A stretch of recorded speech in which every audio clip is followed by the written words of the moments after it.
அனைவருக்கும் வணக்கம்.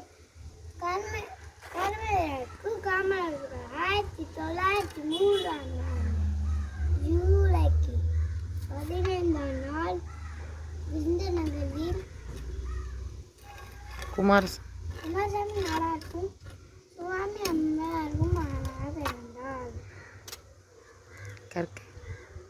கற்கை நன்று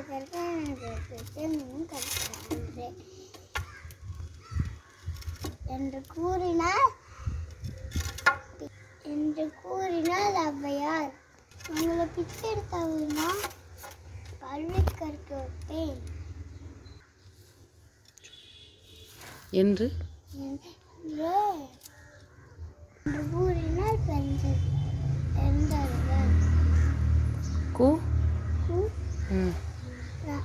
காமராசர்கள். நன்றி.